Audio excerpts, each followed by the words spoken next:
साल होतं 1972। राज्यात विधानसभेच्या मध्यावधी निवडणुका लागल्या। राज्यात व देशात काँग्रेसचं सरकार असलं तरी राज्यात सर्वात जास्त बंडखोरी याच वर्षी झाली। काँग्रेसकडे तिकीट मागणाऱ्यांची संख्या जास्त असल्यानं नगर जिल्ह्यात या वर्षी सर्वाधिक बंडखोऱ्या झाल्या। नगर दक्षिण, पारनेर, पाथर्डी अशा अनेक मतदारसंघात बंडखोरी झाली। कोपरगावातही असंच झालं। तेव्हा कोपरगाव शिर्डी हा संयुक्त मतदारसंघ होता। कोपरगाव तालुक्यात काँग्रेसमध्ये काळे, कोल्हे, रोहमारे, अवताडे अशी दिग्गज मंडळी होती। काँग्रेसनं माजी आमदार कारभारी रोहमारे यांना कोपरगावातून व शंकरराव काळे यांना पारनेरमधून उमेदवारी दिली। या निर्णयामुळे शंकरराव कोल्हे नाराज झाले। त्यांनी कोपरगावातून थेट अपक्ष अर्ज भरून निवडणुकीची रंगत वाढवली। या निवडणुकीचा निकाल त्यावेळी सगळ्यात धक्कादायक समजला गेला। काँग्रेसच्या दिग्गज नेत्याचा कोल्हेंनी पहिल्याच निवडणुकीत पराभव केला। 1972च्या याच निवडणुकीत अगोदर उच्च न्यायालयाच्या औरंगाबाद खंडपीठात व त्यानंतर सर्वोच्च न्यायालयात गेली होती। महाराष्ट्राच्या राजकीय इतिहासात सर्वात जास्त गाजलेल्या खटल्यांमध्ये के.बी. रोहमारे विरुद्ध शंकरराव कोल्हे हा वाद ओळखला गेला। नेमका काय होता हा वाद आणि काय झालं होतं या निवडणुकीत, हेच आपण या व्हिडिओतून पाहणार आहोत। नमस्कार, मी अद्वैता आणि आपण पाहत आहात अहिल्यानगर लाईव्ह 24, नगरी राजकारणाचं परफेक्ट अनालिसिस। 1971ला भारत-पाकिस्तान युद्ध झालं। भारतानं या युद्धात मोठा विजय मिळवला। या विजयानंतर संपूर्ण देश पंतप्रधान इंदिरा गांधी यांच्या मागे खंबीरपणे उभा राहिला। त्यानंतर एकाच वर्षात महाराष्ट्रात विधानसभेच्या निवडणुका लागल्या। इंदिरा गांधींनी प्रस्थापित नेत्यांऐवजी त्यावेळी तरुणांना संधी देण्याचे धोरण घेतले होते। अनेक ठिकाणी काँग्रेसच्या ज्येष्ठ नेत्यांची तिकिटे कापली गेली, त्यामुळे अनेक मतदारसंघात बंडखोरी झाली। नगर जिल्ह्यात काँग्रेसच्या 5-6 दिग्गज नेत्यांनी याच निवडणुकीत बंडखोरी केली। वसंतराव नाईक त्यावेळी मुख्यमंत्री होते। याच वर्षी राज्यात प्रचंड दुष्काळही पडला। 1972 हे वर्ष राजकारणापेक्षा 72चा दुष्काळ म्हणून इतिहासात ओळखले जाते। महाराष्ट्रात पिण्याच्या पाण्याची आणि अन्नाची तीव्र टंचाई निर्माण झाली। मुख्यमंत्री वसंतराव नाईक यांनी या काळात रोजगार हमी योजना सुरू करून दुष्काळग्रस्तांना दिलासा दिला। इंदिरा गांधींच्या रणनीतीनुसार जिल्ह्यातील अनेक प्रस्थापित नेत्यांना तिकीट नाकारण्यात आले। त्यामुळे नगर जिल्ह्यात अभूतपूर्व राजकीय बंडखोरी झाली। कोपरगावमध्ये शंकरराव कोल्हे, नगर दक्षिणमध्ये नवनीतभाई बार्शीकर, पाथर्डीत गणपतराव म्हस्के या काँग्रेसच्याच नेत्यांनी पक्षाविरुद्ध बंड करून अपक्ष निवडणुका जिंकल्या। शेवगावमध्ये कम्युनिस्ट पक्षाचे वकीलराव लंघे यांनी काँग्रेसच्या यशवंतराव गडाखांना पराभूत केलं। त्यामुळे हा जिल्हा काँग्रेससाठी सर्वाधिक डोकेदुखी ठरला। या सगळ्याच निवडणुकीत कोपरगावची के.बी. रोहमारे विरुद्ध शंकरराव कोल्हे ही लढत विशेष लक्षवेधी ठरली। 70च्या दशकात कोपरगाव शिर्डी हा एकत्रित मतदारसंघ होता। या मतदारसंघात तब्बल 3 साखर कारखाने होते। काळेंचा कोळपेवाडी, कोल्हेंचा संजीवनी व विखेंचा प्रवरा या 3 कारखान्यांच्या कार्यक्षेत्रातील या मतदारसंघावर कित्येक वर्षे काँग्रेसचेच वर्चस्व राहिले। परंतु पूर्वीच्या 1967च्या निवडणुकीत या मतदारसंघातून अपक्ष मोहनराव गाडे हे आमदार झाले होते। त्यापूर्वी 1962ला काँग्रेसचे के.बी. रोहमारे हे येथून आमदार होते। 1972ला काँग्रेसने पुन्हा कारभारी भीमजी रोहमारे यांनाच तेथून तिकीट दिले। रोहमारे हे जिल्ह्यातील व तालुक्यातील प्रमुख नेत्यांपैकी एक होते। तालुक्यातील ग्रामीण विकास व औद्योगिक पाया रचणारे धुरीणी होते। शैक्षणिक क्षेत्रातही त्यांनी उल्लेखनीय काम केले होते। प्रवरा नगरचा प्रवरा, कोपरगावचा संजीवनी व कोळपेवाडी हे साखर कारखाने स्थापन करण्यात त्यांनी मोलाचा वाटा उचलला होता। गोदावरी प्रवरा खरेदी विक्री संघाच्या व्यवस्थापनातून त्यांनी सहकार क्षेत्राला दिशा दिली होती।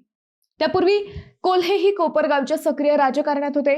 वयाच्या अवघ्या 21व्या वर्षी कोल्हेंनी येसगाव ग्रामपंचायतीचे सरपंच पद भोगले होते। तालुक्यातील ग्रामीण भागातील कार्यकर्त्यांची एक मोठी फळी तयार केली होती।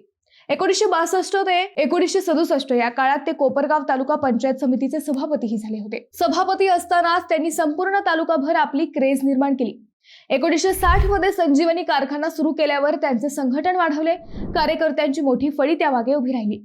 1971 मध्ये महाराष्ट्र राज्य सहकारी साखर कारखाना संघाचे ते उपाध्यक्ष व अध्यक्षही होते। 22 वर्षांचा सहकाराचा प्रदीर्घ अनुभव पाठीशी असल्याने त्यांनी 1972 मध्ये काँग्रेसकडे उमेदवारीची मागणी केली, परंतु ती काँग्रेसने नाकारल्याने त्यांनी या निवडणुकीत अपक्ष अर्ज भरला आणि रंगत वाढवली। 1972ची निवडणूक अत्यंत चुरशीची आणि अटीतटीची झाली। या मतदारसंघात कोपरगाव, शिर्डी व राहता या तालुक्यातील गावे असल्याने प्रत्येक गटात काटेकी टक्कर झाली। कोपरगाव तालुक्यात विशेषतः संजीवनी कारखान्याच्या कार्यक्षेत्रात कोल्हेंनी प्रचंड आघाडी मिळवली। ग्रामीण शेतकरी, कारखान्याचे सभासद व तरुणांनी कोल्हेला भरभरून मतदान केलं। तालुक्यातील अनेक गावे त्यांच्या मागे एक गठ्ठा राहिली। त्याउलट शिर्डी, राहता आणि प्रवरा व कोळपेवाडी कारखान्याचा परिसर हा काँग्रेसच्या अधिकृत उमेदवारामागे म्हणजेच रोहमारे यांच्या मागे राहिला। ही निवडणूक फक्त 2 उमेदवारांमध्ये नव्हती, तर ती कारखान्यांचे राजकारण आणि गटबाजी याविरुद्ध झाली होती। या निवडणुकीचा प्रचार अत्यंत चुरशीचा झाला.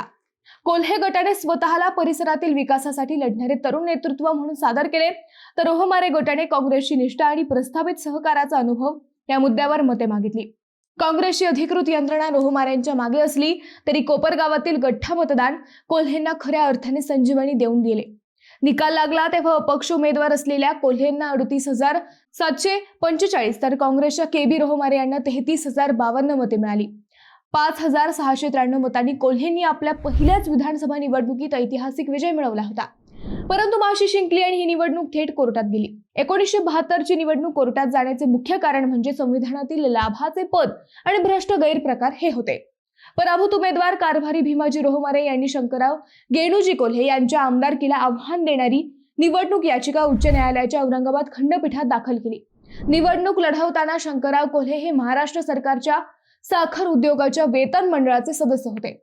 भारतीय संविधानाच्या कलम 191(1)(अ) नुसार कोणताही आमदार शासकीय लाभाचे पद भूषवू शकत नाही. रोहमारे यांचा दावा होता की वेतन मंडळाकडून मिळणारे मानधन आणि भत्ते हा आर्थिक लाभ आहे, त्यामुळे कोल्हे यांची उमेदवारीच बाद ठरवली जावी.